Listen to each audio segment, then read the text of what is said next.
The night sky burned with fire and smoke. Explosions shook the ground. Sending dirt and metal into the air, the battlefield was chaos screams. Blaster fire and the smell of burning steel. Human soldier Daniel Cross ran through the wreckage. His pulse pounding in his ears.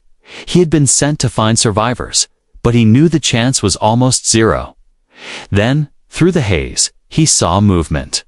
A flash of silver-blue fabric, torn but shining even in the darkness.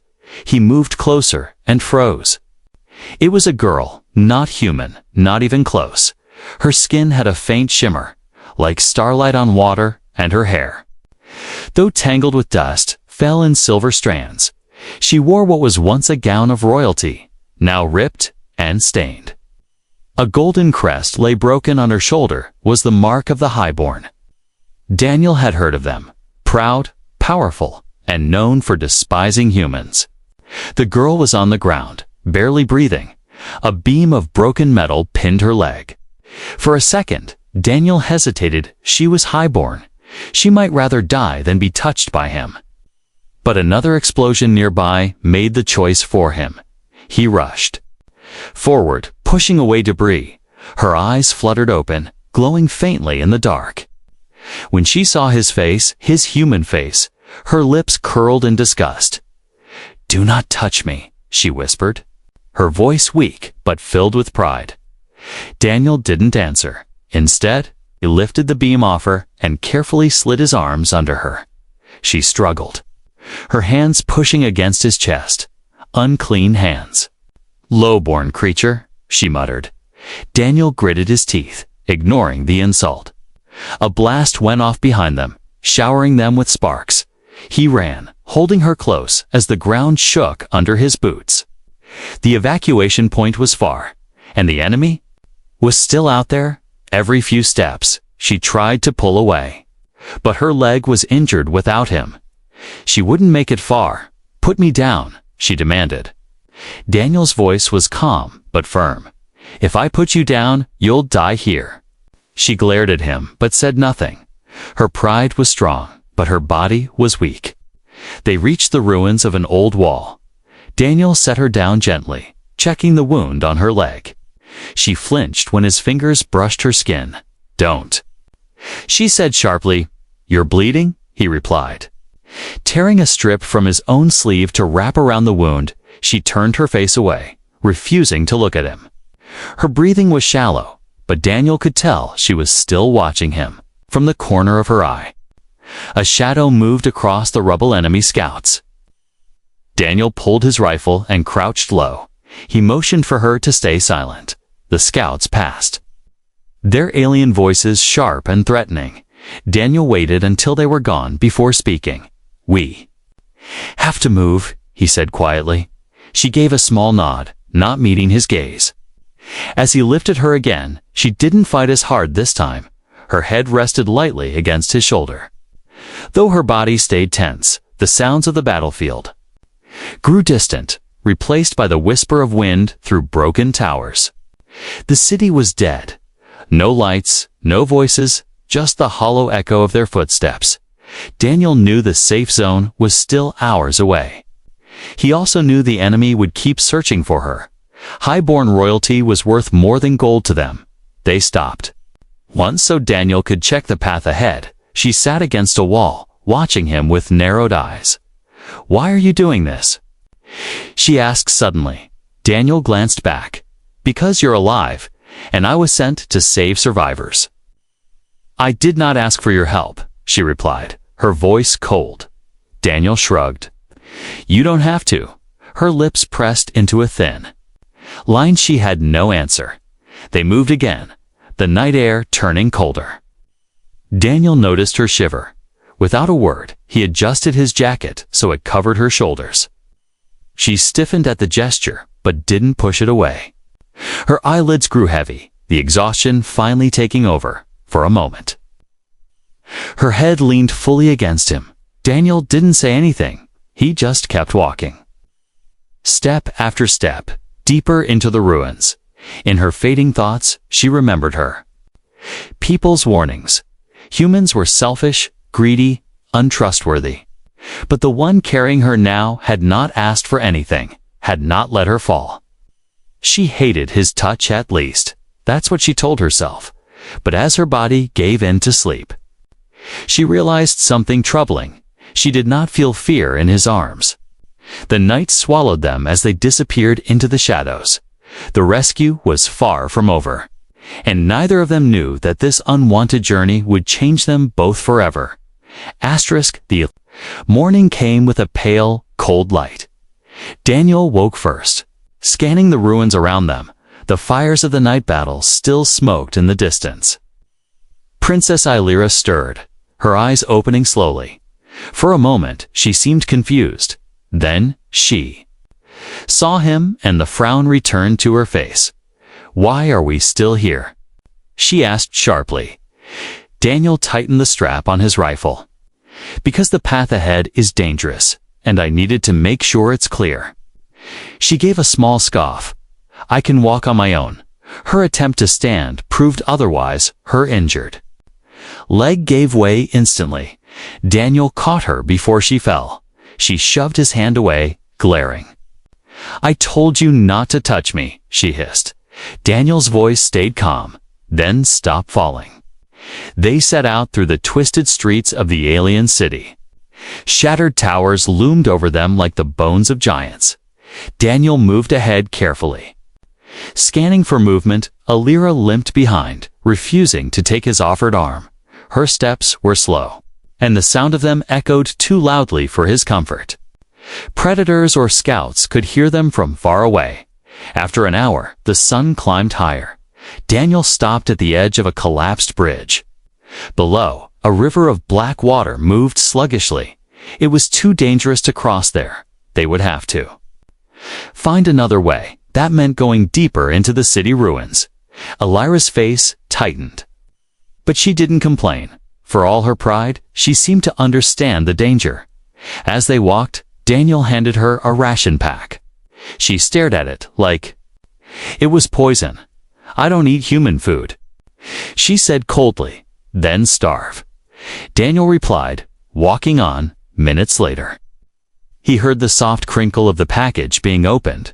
When he glanced back, she was nibbling slowly, refusing to look at him. The streets narrowed, and the air smelled of rust and decay. Daniel motioned for her to stay quiet. They slipped into the shadow of a broken wall as voices approached. Two alien scavengers passed by, carrying weapons and scraps of metal. Their language was harsh and guttural. One of them stopped, sniffing the air. Illyra held her breath. Daniel's hand rested on his rifle, ready to fight if needed. After a tense moment, the scavenger moved on. The sound of their footsteps faded into the ruins. When they were alone again, Illyra exhaled slowly. Daniel gave her a small nod, then kept walking. She followed, silent this time. The path took them through a section of the city where strange vines had grown over the buildings. The plants glistened with dew, but their sharp hooked thorns looked dangerous. Daniel cut a path with his knife, making sure she could pass safely. She didn't thank him, but he noticed her eyes watching him more closely now. By midday, the temperature had risen. Daniel spotted a small stream trickling through the rubble. He knelt to fill his canteen, then offered it to her. She hesitated, clearly uncomfortable with the idea of sharing water, but thirst won. She took a sip, careful not to let her lips touch the rim. Daniel smirked faintly, but said nothing. The quiet didn't last long. From somewhere nearby came the low growl of a predator. Daniel froze, scanning the shadows. Illyra's hand went to the small dagger strapped to her thigh. The growl grew louder. Then, from between the ruins, a four-legged beast emerged. Its fur was black, its eyes glowing yellow, and its mouth lined with sharp, wet teeth. Daniel raised his rifle slowly. The creature stalked forward, muscles tense. Illyra whispered, "It's a shadow hound. They hunt in pairs." As if on cue, a second one appeared to their left. There was no time to run. The first beast lunged. Daniel fired, the shot echoing through the ruins. The second beast darted in from the side. But Alira, moving faster than he expected, slashed its flank with her dagger. It yelped and backed away. Bleeding, the first one lay still. Daniel kept his rifle aimed until the other disappeared into the shadows for a moment.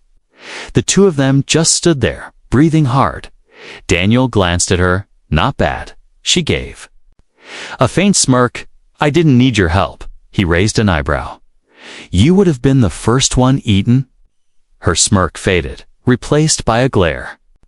But she didn't argue as the sun began to set. Daniel found an abandoned shelter with half a roof still intact. He checked for danger, then motioned for her to rest inside. She sat with her back to the wall, watching him start a small fire. The orange light danced across her face, softening her proud features for a moment. She didn't look like a princess, just a tired, wounded traveler. Daniel handed her another ration, and this time she took it without hesitation. Night fell. Slowly over the ruins, in the distance, the cries of strange creatures echoed. Daniel kept watch by the fire while she lay wrapped in his jacket. She didn't notice when her eyes closed, and Daniel didn't notice when she stopped keeping her distance. For the first time since the rescue, she slept without frowning. The journey through hostile lands had only begun, but something between them had already started to change. The night had been too quiet. Daniel didn't trust quiet. It usually meant danger was waiting. By dawn, the mist had rolled in, turning the ruined streets into a maze of shadows. Alira stirred awake, her silver hair falling loosely over her face. She sat up slowly, wincing as her injured leg protested. We need to move before the fog lifts, Daniel said, tightening his gear. She nodded without argument, a sign she was starting to understand the seriousness of their journey. They moved through the broken city, their footsteps muffled by the thick mist. The air smelled of damp stone and smoke from distant fires. Daniel kept his rifle ready, scanning the rooftops and alleys. A sudden metallic click echoed behind them. Daniel spun, pulling Alira behind a crumbling wall. Figures emerged from the mist. 5 alien mercenaries, their armor marked with jagged red paint. Daniel recognized the symbol. These were hunters paid to find valuable targets, and Alira, as a highborn princess, is worth more than a fortune. The leader stepped forward, his voice dripping with mockery. Hand over the girl, human, and we might let you live. Alira's jaw tightened, her eyes burning with fury. Daniel said nothing, instead aiming his rifle squarely at the leader's chest. The mercenaries laughed, confident in their numbers. One moved to flank them. Another began circling to cut off their escape. Daniel's instincts screamed there was no negotiating here.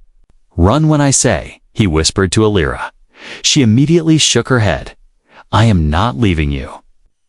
This isn't a debate, he replied sharply, before she could argue again. The first mercenary lunged forward. Daniel's shot rang out, dropping him instantly. The others roared in anger, opening fire. The wall behind them exploded in a shower of dust and debris. Daniel grabbed Alira's arm, pulling her down a side alley. Blaster fire followed them, the heat of the shots grazing the air. They ducked behind a collapsed vehicle. Daniel returned fire, taking out another mercenary who had tried to climb the rubble. Alira's breathing was fast, but her eyes were steady. She gripped her dagger tightly, scanning the shadows. 2 mercenaries closed in from the sides. One fired at Daniel, forcing him to duck, while the other moved toward Alira before Daniel could react. She stepped forward and slashed across the attacker's arm. The mercenary screamed, stumbling back as dark blood spilled onto the ground. Daniel finished the job with a clean shot. That left only the leader, he snarled, his voice rising. You should have taken the offer. Human, he charged, swinging a heavy blade meant to cut through armor. Daniel blocked with his rifle, the impact sending a jolt through his arms. The leader shoved him back, ready to strike again, but Alira moving with surprising speed despite her injury. Thrust her dagger toward the mercenary's side. It didn't pierce deep, but it was enough to make him stumble. Daniel used the opening, firing point blank. The leader fell, his armor clattering. Against the rubble, the sudden silence was heavy. Daniel lowered his rifle. Scanning for any more threats, Elira stood still, breathing hard, her dagger stained. He looked at her. Not bad. She gave a faint smirk. "I told you I am not helpless." Daniel raised an eyebrow. "You also told me not to touch you, but here we are." She rolled her eyes. But there was no real bite in her tone this time. They searched the bodies quickly, finding extra ammunition and a small pouch of dried food. Elira didn't complain when Daniel handed her a portion.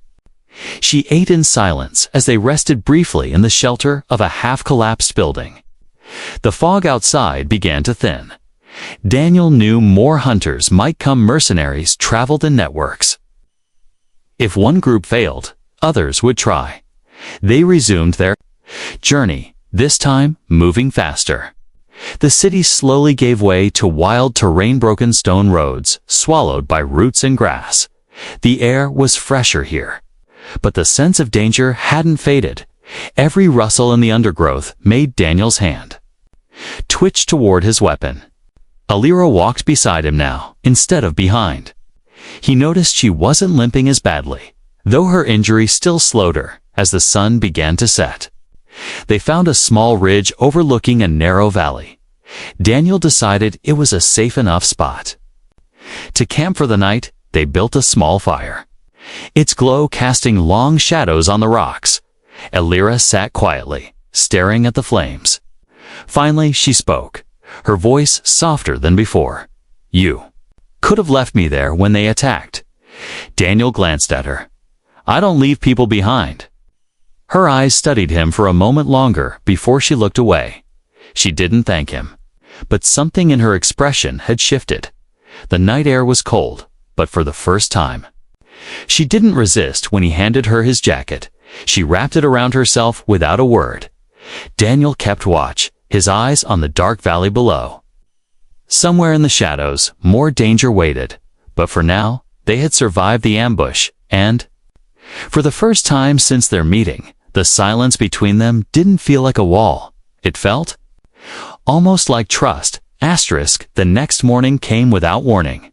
No birds sang, no wind moved through the trees. It was the kind of stillness that made Daniel uneasy.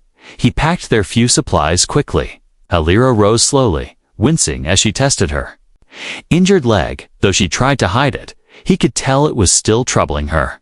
They had walked for hours the previous day, and the last of their rations was gone.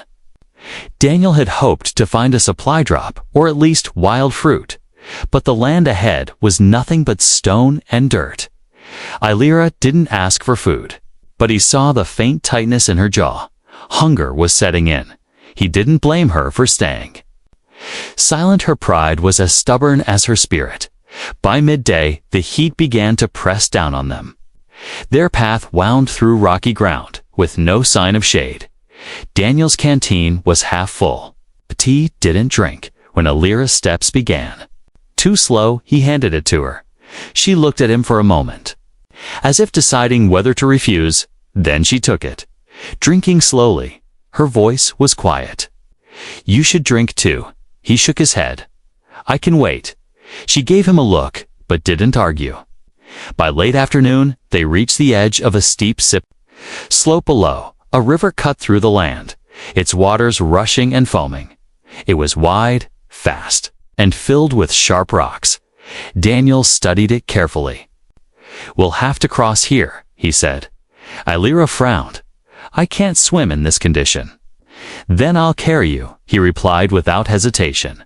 Her eyes narrowed. "I told you before, I do not. You want to get across alive, or not?" He cut in. She fell silent, but her lips pressed together in frustration. Daniel slung his rifle across his back, tightened the straps on his pack, and stepped into the water. The cold bit into his skin instantly when he held out his arms. She hesitated only a moment before letting him lift her. The current was stronger than it looked. Water splashed against Daniel's chest. Pushing against him with each step, Elira's arms went around his neck, her grip tightening when his foot slipped on a slick rock. "Don't drop me," she said sharply, though her voice carried more worry than anger. "I wasn't planning to," he replied, teeth clenched against the cold, halfway across. The current surged. Daniel lost his footing for a moment. Elira gasped, her hold tightening so much he could feel her heartbeat against his chest. He regained balance, pushing forward until they reached the far bank as soon as his boots touched solid ground. She let go quickly, stepping back as if embarrassed by how tightly she had clung to him. They both stood there for a moment, dripping and breathing hard. Daniel glanced at her. "See? Still alive," she didn't answer, turning away to wring water from her hair. But he caught the faintest flicker of something in her eyes, something that wasn't hate. It was gone as quickly as it came. Once they moved on, the terrain softened. Into grassland, Daniel searched for edible plants while Elira sat on a fallen log. When he finally found some wild berries, he tested one for poison, then brought the rest to her.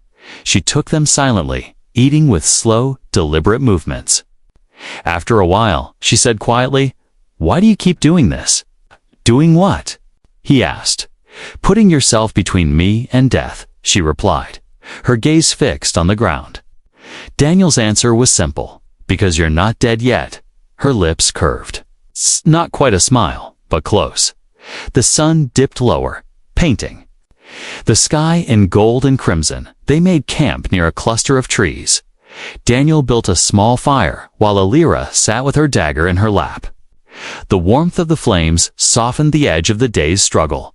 For a while, they didn't speak. Then she broke the silence, her voice quiet, back in the river. "I wasn't afraid of the water." Daniel looked at her curiously. "I was afraid you wouldn't come back up," she admitted, almost too softly to hear. He didn't reply, just handed her his jacket when the night air turned cold. She accepted it without protest. As the stars appeared overhead, Daniel kept watch, but in the corner of his vision, he saw Elira lying with her head turned toward him. Her eyes open, she wasn't sleeping. She was watching him, and in that silent moment, the space between them felt different. The river had been crossed in more ways than one. The morning after crossing the river, Daniel felt heavier than usual. His head ached. His vision blurred at the edges, and a dull heat burned in his body. He ignored it at first, pushing forward as they walked across the uneven ground. But by midday, his steps began to slow. His breathing growing uneven. Elira noticed immediately. "You're walking strangely," she said, narrowing her eyes. "I'm fine," Daniel replied, though his voice was weaker than usual. She didn't believe him. An hour later, when he stumbled against a rock, she moved in front of him, blocking the path. "You're not fine," she said firmly. "Sit down." Daniel wanted to argue, but the world tilted slightly around him. He sat, leaning against a tree, his skin pale under the sunlight. Elira crouched beside him. Pressing the back of her hand to his forehead, she jerked it back in shock. "You're burning up." "It's nothing," Daniel muttered, but his voice was faint. "You carried me through a freezing river yesterday," she said, her tone sharp. "This is not nothing." He tried to stand again, but his legs gave out. Elira caught him before he hit the ground. For a moment, she stared at the human in her arms. This was the same man she had called a low-born creature, the same one she had refused to let touch her. And now, she was the one holding him. She searched the area quickly, spotting a small cave nearby. With surprising strength, she supported him, guiding him inside. The cave was cool and sheltered from the wind. Daniel slumped against the wall, shivering despite the heat burning in his body. Elira knelt beside him, her mind racing. She had been trained in royal etiquette, diplomacy, and strategy, not in human medicine. But she remembered watching him gather herbs before. If he could do it, so could she. She took his knife and stepped outside, scanning the nearby plants. It took her an hour to find what looked like the same bitter leaves he had once used in a drink for himself. When she returned, Daniel's eyes were half closed, his breathing shallow. She chewed the leaves, ignoring the awful taste, and fed the juice to him slowly. His hand twitched weakly, as if to push hers away. "Don't fight me," she whispered. "You fought enough." She built a small fire at the cave's entrance, using dry branches and her own gown's torn edges as kindling. When the flames caught, their warm glow filled the space. Illyra sat close to Daniel, lifting his head into her lap. His skin was hot under her touch, sweat beading along his brow. She took a cloth from his pack, wetting it with the last of their clean water, and pressed it to his forehead. Hours passed, the light outside fading into the blue of evening. Daniel drifted in and out of sleep, sometimes muttering words she couldn't understand. Once, he called her name, not princess, not highborn, but simply Illyra. It startled her, hearing her name in his tired voice. She brushed damp hair from his face, her own heart tight in her chest. "You can't die here," she murmured, her voice almost breaking. "I haven't repaid you yet." She didn't admit out loud that repayment was no longer the only reason she wanted him to live. Through the night, she stayed awake, feeding him sips of water, keeping the fire alive. Every so often, she would take his hand, feeling the faint beat of his pulse. It reassured her as much as it reassured him. She had never done this for anyone, not even for those of her own kind.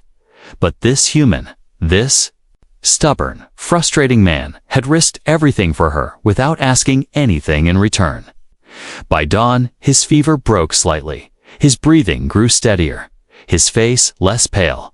Illyra sagged with relief, exhaustion finally pulling at her own body.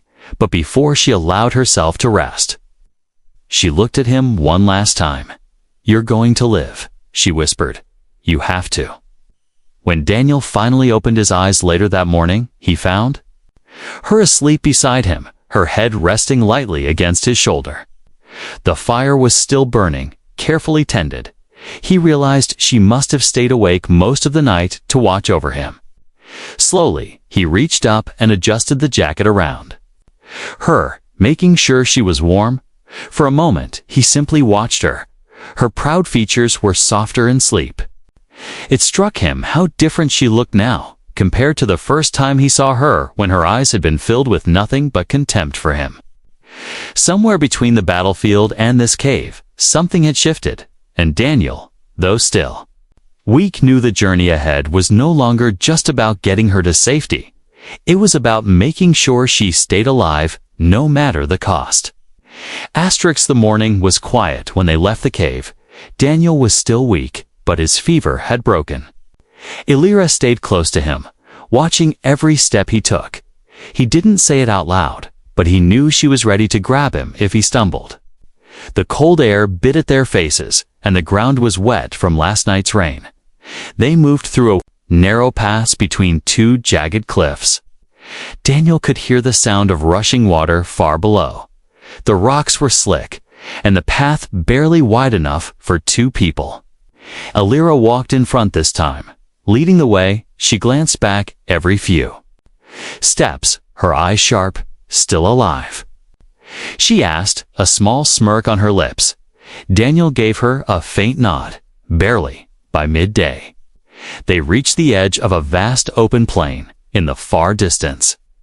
Daniel could see the faint glint of metal, the human safe zone. They were close, closer than they had been in days. But between them and safety, movement caught Daniel's eye. Figures emerging from the grass. 10, maybe more. Armored and armed, he recognized the colors. They were the same mercenary group from before, only larger in number. Illyra's hand went to her dagger. Daniel stepped in front of her, raising his rifle. "You run," he said firmly. "I'll hold them off." She stared at him as if he'd lost his mind. "I'm not leaving." "You," she said flatly. "This isn't about leaving me. It's about you surviving." Daniel replied, her jaw tightened. "I didn't watch over you all night just to let you die in the next fight." The mercenaries began to spread out, trying to encircle them. The leader stepped forward, his voice carrying across the plain, "Princess Illyra, your people can't protect you now. Hand yourself over, and we might spare your human pet." Daniel's finger tightened on the trigger, but Illyra touched his arm. Her voice was calm but firm. "No one is taking me anywhere." Before Daniel could stop her, she stepped forward, her eyes locked on the leader. "You think I am helpless," she said, her voice carrying with royal authority. "You are wrong." The mercenaries laughed, some raising their weapons. That's when Daniel saw her reach into her gown and pull out a small crystal blade. It shimmered faintly in the light. The leader stepped closer. Confident, Illyra moved with sudden speed, striking at his arm. The blade cut through part of his armor, forcing him back. The rest of the mercenaries charged. Daniel opened fire, dropping two before they reached him. Illyra fought beside him, her movements precise and fierce. Every time one came close, she was there, cutting them down or forcing them back. It wasn't easy. Daniel's strength wasn't fully returned, and her injured legs slowed her, but together they moved as if they had fought side by side for years. By the time the last mercenary fell, the grass around them was trampled and stained. Both of them stood breathing hard, sweat and dust covering their faces. Daniel lowered his rifle, looking at her. "You could have run," he said quietly. She met his gaze without hesitation. "I made my choice." He tilted his head slightly. "And what choice is that?" "That I don't leave you," she said simply. There was no hesitation in her voice, no trace of the old contempt. In the distance, the faint hum of engines reached their ears. Daniel turned and saw a human rescue craft approaching. The silver ships glided over the plain, dust swirling beneath them. Soldiers poured out, weapons ready, scanning for threats. One of them called, "We've been looking for you. Cross." As the soldiers moved to escort them, one reached for Illyra. Her eyes narrowed, and she stepped closer to Daniel. "I stay with him," she said sharply. The soldier hesitated. Glancing at Daniel, he gave a small nod. "She's with me." No one argued after that. As they boarded the ship, Illyra looked back at the plane. Her gown was torn, her hair tangled, but she stood tall. Daniel sat beside her, feeling the vibration of the engines as the ship lifted off for the first time since this journey began. They were heading somewhere safe, but deep down, Daniel knew their fight wasn't over. He also knew she had made her choice long before the battle ended, and in that moment he realized so had he. The rescue ship's engines roared as it cut across the alien sky. Daniel sat in the corner seat, his rifle resting against his leg. Illyra sat beside him, her gaze fixed on the endless clouds outside the window. The wind from the open ramp carried the smell of dust and burned metal. Neither of them spoke during the flight. But the silence wasn't cold anymore when the ship landed at the human safe zone. Soldiers lined the landing pad. Some saluted Daniel as he stepped out. Others whispered when they saw the highborn princess walking at his side. Her torn gown and unbound hair made her look less like a royal figure and more like a survivor. Still, she held her head high. Daniel walked beside her, ignoring the curious stares. The commander of the base approached, his voice brisk, cross. "Debrief in 10 minutes. Medical check first." His eyes flicked to Illyra. "The highborn will be taken to the diplomatic wing." Before Daniel could speak, Illyra's hand brushed against his light, almost hesitant, but enough to stop him. Her voice was clear. "I stay with him." The commander frowned. "Princess." Protocol. Daniel's tone left no room for argument. "She's been with me this far. She stays." The commander gave a reluctant nod. The next days passed in a strange blur. Daniel recovered his strength, Though the medics kept insisting he rest, Alira stayed close, ignoring the offers of private quarters and luxury meals. She ate with him in the mess hall, walked the training grounds with him, even sat through his long debriefs. It wasn't the behavior anyone expected from a highborn princess. Rumors spread quickly. Some called it gratitude. Others whispered it was something more. One afternoon, Alira was summoned to meet the human and highborn delegates. Daniel watched her walk toward the large council chamber, her steps steady. She didn't look back. But he noticed her fingers brush the fabric of his sleeve before she left. It was a silent message: wait for me. Inside the chamber, the air was thick with politics. Her people demanded explanations, their voices sharp. Some accused Daniel of using her as a shield, others accused her of allowing herself to be tainted by human touch. Daniel wasn't in the room, but he could imagine her standing in the center of the council floor. He could imagine that cold, proud tone she had used when they first met, but when the chamber doors opened and voices rose outside. It wasn't pride he heard, was anger, the kind that meant trouble. He stepped into the room just as one of her political rivals, a tall, highborn male in elaborate robes, raised his hand as if to strike her. Without thinking, Daniel crossed the distance between them, his body blocking the blow. The impact landed against his shoulder, not hers. The entire room went still. Gasps filled the air. No human had ever stood like that in a highborn court. Daniel didn't move, didn't step aside. His voice was low but steady. You lay a hand on her again, you'll regret it. The highborn male sneered. She is ours, human, not yours to protect. Before Daniel could answer, Alira stepped forward. Placing her hand on his arm, her voice rang out across the chamber. I once hated his touch, she said, her gaze sweeping over every face in the room. But it is the only one I trust with my life. The council erupted into murmurs, some shocked, others furious. Daniel looked down at her, his expression unreadable, but her hand didn't leave his arm, her grip firm as if she dared anyone to try and separate them. In that moment, there was no soldier and princess, no human and highborn, only to people who had survived together. When the session ended, she walked with him out of the chamber. Outside in the corridor, the noise of the council faded behind them.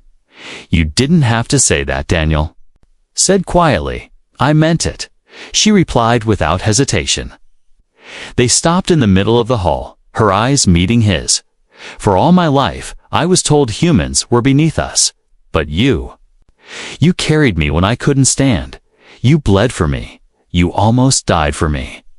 Her voice softened, and when I needed you most, you were there. Daniel didn't know what to say. He just reached out and took her hand for a heartbeat. She froze. Old habits, old walls. Then her fingers tightened around his.